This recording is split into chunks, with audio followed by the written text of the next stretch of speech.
తప్పించుకునేందుకు ఒకరు, పాగా వేయాలని మరొకరు, నువ్వా నేనా అన్నట్లుగా సాగుతున్న పొలిటికల్ ఫైట్ లో ప్రత్యర్థి ఇలాఖా మీదే ఫోకస్ పెట్టింది కూటమి.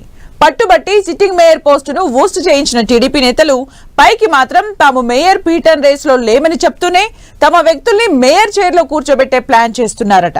అయితే కడప కార్పొరేషన్ లో సభ్యుల పరంగా వైసీపీదే అప్పర్ హ్యాండ్.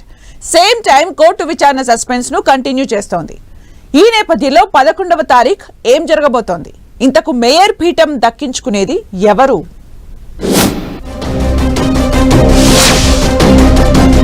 కడప మేయర్ ఎన్నికపై పొలిటికల్ హీట్. మేయర్ పీఠం కోసం వైసీపీలోనే తీవ్ర పోటీ. కడప మేయర్ ఎన్నికల్లో పాల్గొనబోతున్న టీడీపీ. అవినీతి ఆరోపణలతో మేయర్ సురేష్ బాబు తొలగింపు. సురేష్ బాబు న్యాయ పోరాటం. 9న కోర్టులో విచారణ. 11న ప్రత్యేక సమావేశం. మేయర్ ఎన్నికకు సన్నాహాలు. పోటాపోటీ ఫైట్ తో కడప గడపలో పొలిటికల్ రచ్చ కాకరేపుతోంది. ఒకరి మీద ఒకరు పైచేయి సాధించేందుకు ఎవరూ తగ్గడం లేదు. ఏ చిన్న అవకాశాన్ని కూడా వదులుకోవడం లేదు. ఈ నేపథ్యంలో కడప మేయర్ ఎన్నిక రాజకీయ వేడిని రాజేస్తోంది. కొన్నాళ్లుగా కడప కార్పొరేషన్ గొడవ ఎంతకు కొలిక్కి రావడం లేదు. ఒకవైపు మేయర్ సురేష్ బాబుపై ప్రభుత్వం వేసిన అనర్హతపై రచ్చ నడుస్తూనే ఉంది. మరోవైపు ఆయన హైకోర్టులో న్యాయ పోరాటం చేస్తూనే ఉన్నారు. 9న కోర్టు విచారణ ఉండగా ఒక్కరోజు గ్యాప్లోనే 11వ తారీఖున కౌన్సిల్ మీటింగ్ కు షెడ్యూల్ ఫిక్స్ అయింది. కార్పొరేటర్లందరూ తప్పకుండా హాజరు కావాలని జాయింట్ కలెక్టర్ ఇన్విటేషన్ పంపడం చర్చనీయాంశంగా మారింది. మేయర్ పై అనర్హత వేటును కోర్టు కొట్టిపారేస్తుందా? కౌన్సిల్ మీటింగ్ జరిగితే మరోసారి రసాభాస జరుగుతుందా అనేది ఉత్కంఠ రేపుతోంది. కడప మేయర్గా సురేష్ బాబు మొన్నటి వరకు పదవిలో ఉన్నారు. ఆయనపై అవినీతి ఆరోపణలు, సొంత కుటుంబ సభ్యులకు కాంట్రాక్టులు ఇవ్వడం వంటి ఎలిగేషన్స్ తో టీడీపీ పట్టుబట్టి సురేష్ బాబును పదవి నుంచి తొలగించింది. తన మీద తీసుకున్న చర్యలను సవాల్ చేస్తూ అకారణంగా మేయర్ సీటు నుంచి తనను తొలగించారని సురేష్ బాబు న్యాయ పోరాటం చేస్తున్నారు.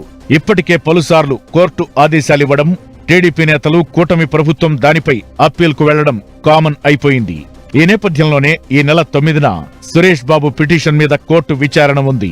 11వ తేదీన ప్రత్యేక కౌన్సిల్ సమావేశం నిర్వహిస్తామని, ప్రతి కార్పొరేటర్ రావాలని కడప జేసీ ఇప్పటికే ఆహ్వానం పంపించారు. కడప నగరపాలక సంస్థ కార్యాలయంలోని సమావేశపు మందిరంలో 11వ తేదీన ఉదయం 11 గంటలకు కొత్త మేయర్ ఎన్నిక జరగనుంది.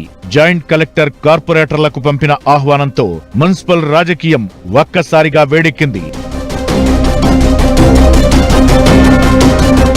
కడప కార్పొరేషన్లో 50 స్థానాలు ఉంటే అందులో ఒకటి టీడీపీ, మరొకటి ఇండిపెండెంట్.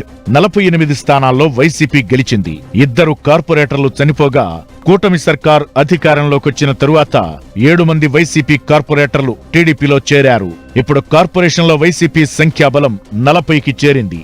అయితే మేయర్ ఎన్నిక అనివార్యమన్న ప్రచారం నేపథ్యంలో టీడీపీ ఇప్పటికే పోటీ చెయ్యబోమని చెప్పింది. ఇక వైసీపీలోనే మేయర్ సీటు కోసం ఆశావహులు పెద్ద ఎత్తున లాబియింగ్ చేస్తున్నారట. కడప మున్సిపల్ కార్పొరేషన్ పాలకవర్గం వచ్చే ఏడాది మార్చి 18న ముగియనుంది.